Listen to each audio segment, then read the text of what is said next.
Welcome to In the Kitchen with Dinah. Today we'll be making walnut pear coffee cake. Someone's in the kitchen with Dinah. Someone's in the kitchen, I know. Someone's in the kitchen with Dinah. Gonna taste good, I know. So quite a few years ago, I was looking through a magazine and found this recipe, and I literally cut it out, and it's still on the magazine. It has been one that I've loved, and it just sounded so delicious. I've made it quite a few times, and we just really enjoy it, especially when in the fall when pears are in season. So we're going to start by making the topping, and I've got a 1/4 cup of butter and a 1/3 cup of sugar, or 1/3 cup of flour. We're going to use a pastry cutter until it resembles coarse crumbs and just cut it in together. When you're cutting the flour into the butter, you're making little pockets so that when the butter melts, it's going to make just this amazingly delicious crumbly topping on top. So we're also going to have some cinnamon and sugar and some nuts go in here too.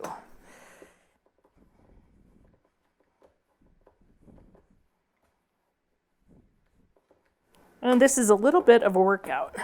I suppose you could use a food processor if you want, but I didn't want to get out the whole beast and dirty it. All right, so we've got that done. We're going to take 1 cup of walnuts, and they're chopped kind of medium. We got a 1/3 cup of brown sugar, and I'm going to put in a teaspoon of cinnamon. Let me grab a spoon. So we're just going to kind of mix up the nuts, the cinnamon, and the sugar. Get this mixed up really well. Some of this is going to be filling, and then we're going to take some of this and add it to the topping.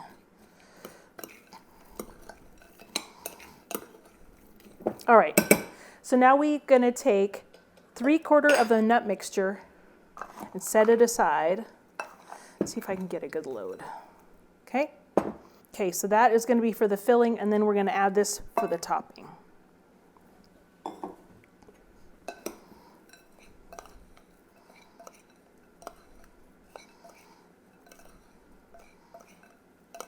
Looks so good. All right, so now we're going to get our pears peeled and get those all ready. So I've just got, it calls for 2, but I'm going to throw this little tiny one in. I'm just using Bartlett pears because that's what we had, and they happen to be in season. You can also use canned pears. Just make sure you drain them good and maybe dab them off with a paper towel. So let's head to the sink and get these peeled. So I like to I'll pop the stem out, and I just use my carrot peeler, and I start at one end, go all the way around.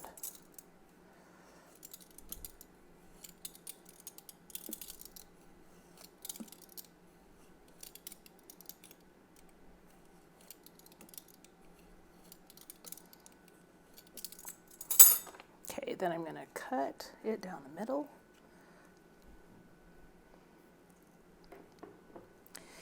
Get the seed out, and then I take this fibrous part out real gentle. Then I'm just going to slice it, probably in about 4 slices, and I'll just set them in a bowl because we're going to put some lemon on those here. Get the blossom end out, core it.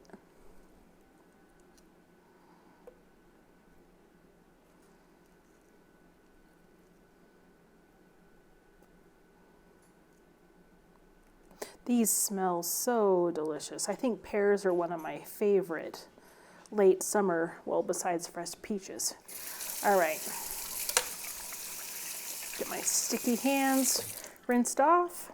All right, so now that we've got your pears all peeled and sliced, we're gonna just douse them with a little lemon juice. If you have fresh, that's great, but I have this in my fridge all the time. I just use it.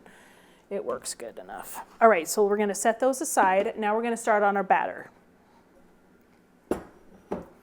So for our batter, we need 1/2 cup of butter.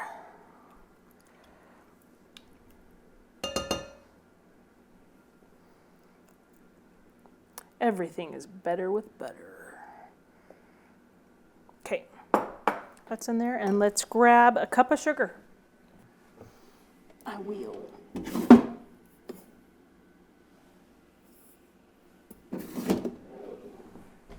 All right, and for this, I'm just going to use my hand mixer just because it makes quick work of it. You want to cream the butter and sugar together.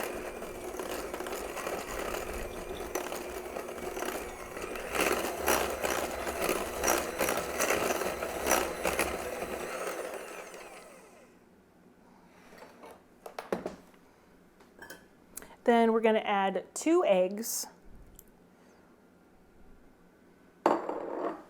and a splash of vanilla, probably about half a teaspoon to a teaspoon. You know, I never measure that. Mix this in good.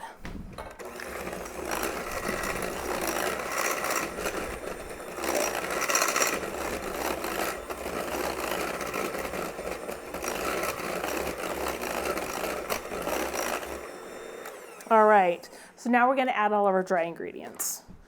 All right, so we're going to head back to the flour and get 1 3/4 cup of flour.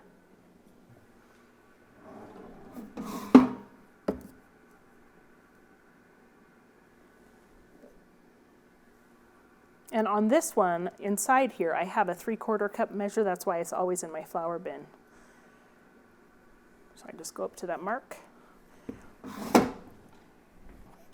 Okay, now we're going to add salt, baking powder, and baking soda. Okay, so I have 3/4 of a teaspoon of baking powder.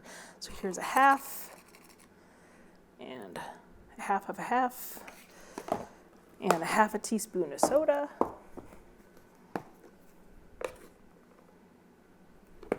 And it looks like a 1/4 teaspoon of salt. Boy, that is just a tiny bit. I am not putting all that in there. Okay, so let's get this mixed up, and then we're going to add we got a cup of sour cream that's also going in.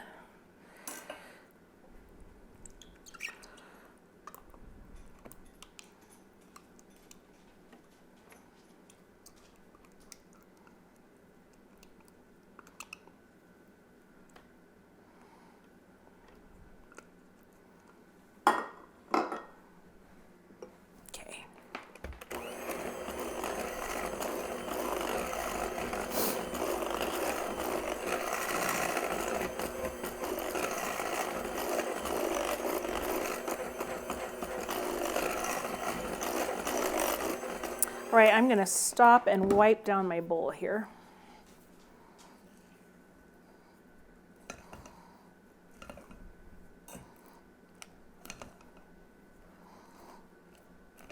You can see I've got streaks in the bottom here. I want to make sure you always get that really well mixed up.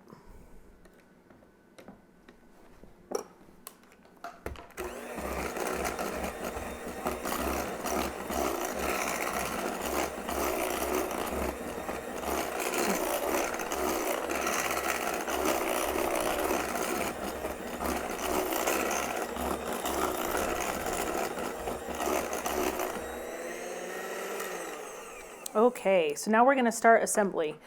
I'm going to set that to the side. So I have a 9-inch greased springform pan. If you're not familiar with what a springform pan is, it's round. You probably could use a cake pan. It'll just be easier to get out. This pops open, and the bottom totally can go in and out of it. It's great for cheesecakes. All right, so we're going to take 3/4 of this mixture, or 3/4, how about 2/3? Put it in the bottom. And you just kind of eyeball it. Let's say that looks about right. Spread it out.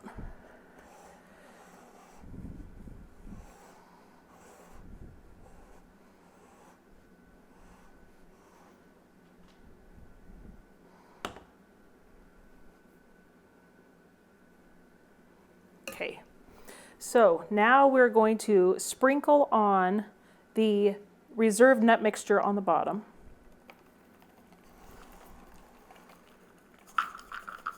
That's just spread it out a little. Okay. Now we're going to take our pears, and I'm going to find the middle and kind of put a dot in the middle. I like to lay them out pretty, but you could really just kind of plop them in here.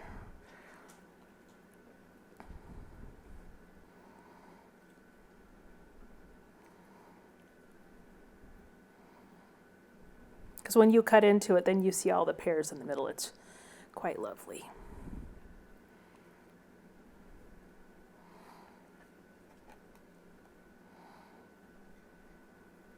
These are really slippery.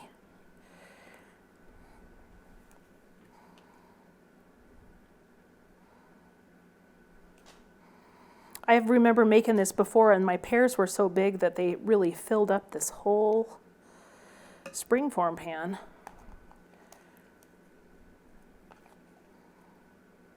Let's see if I can.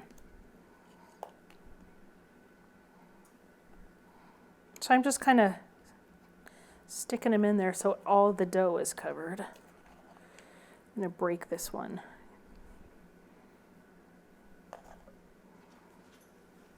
Okay. Let's actually put that in the middle. All right. Let me wipe my hands off quick. All right, now we're going to put the rest of the batter on top.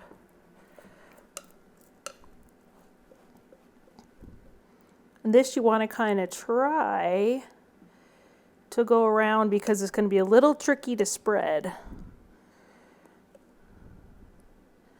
on top of those pears.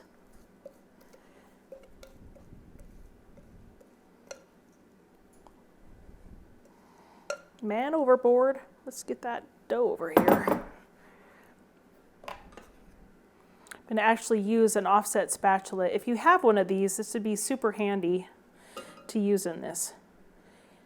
So I'm just going to cover up the pears with the batter. Okay, and then we're going to take our topping that we have, the butter and the flour and the nuts and the sugar and the cinnamon, put it on top. Just dump it on and use my fingers. Seems to work best.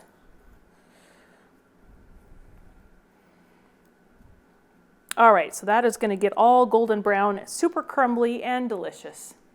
All right, so now we've got our topping and all of our layers. We're going to go to the oven at 350 degrees for 50 to 55 minutes. And this weighs about 8 pounds. So let's head to the oven.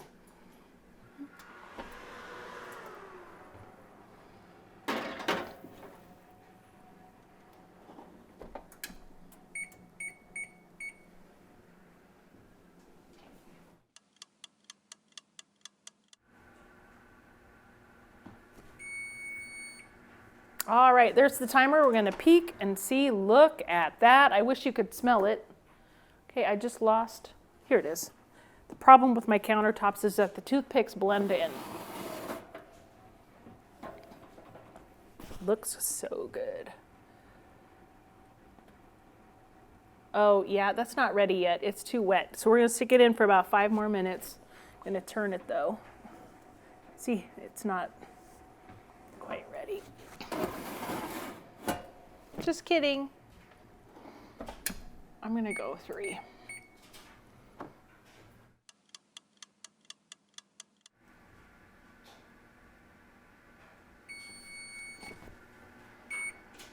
Okay, let's try this again.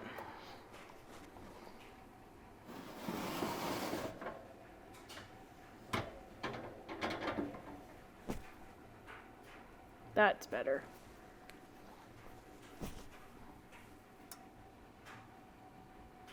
And that looks good. All right.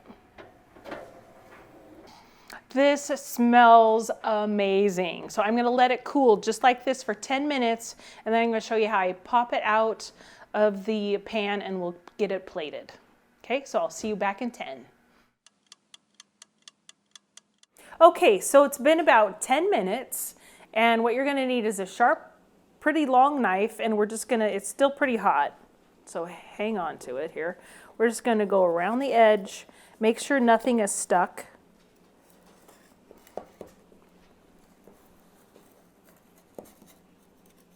Okay, and this is the moment of truth. It always makes me nervous. So you're going to pop this, that's hot.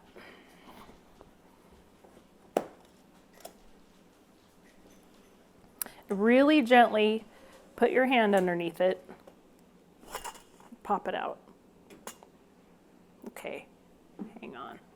This is really tricky because it's hot.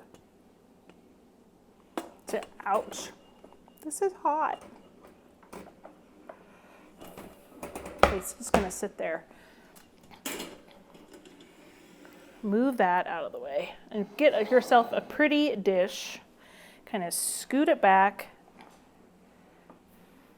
And I'm gonna take the knife and go around the bottom.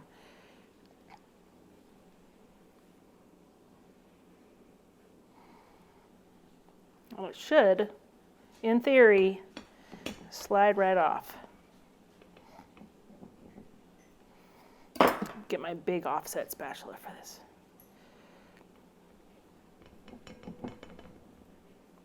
See if I can't finesse it. Slow and steady wins the race on this one, guys. Don't force it because you'll totally break your cake. Don't ask me how I know that. Okay, so she's free. I'm just gonna squeeze it over just a tiny bit more. Okay, she is on the platter. You're gonna wait for another hour before we cut into it because you want all the peaches or all the pears and all the stuff inside to kind of set up and fully cool before we cut into it. But I'll show you that when we get there. So we'll be back in about an hour. Okay, so it's been a little over an hour. It's cool to the touch. So we're gonna go ahead and cut the cake. All right, so we're gonna cut this beauty open.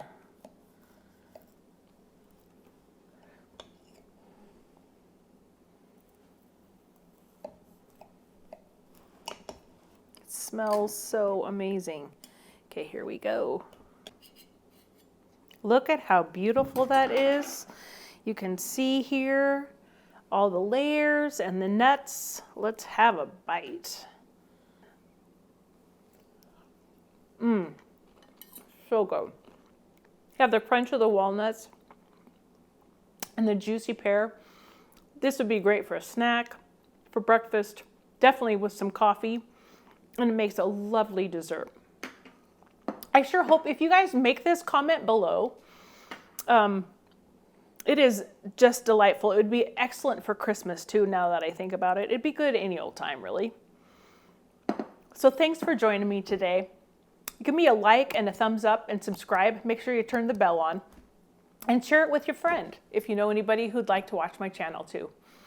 Well, that completes another episode, and I hope you guys all have a great day. And this is only 16 seconds in, and we're killing it. Okay. Okay, I don't know if I scientifically can. I'm not Alton Brown. Gallery series, if you want to give me a new oven, I'd be happy to sponsor it. Is that good? It's so good. Oh man, I need another bite. I love it. It was so unique having the pear in there. So Ooh, good. Man, that is delightful. What a good cake that is.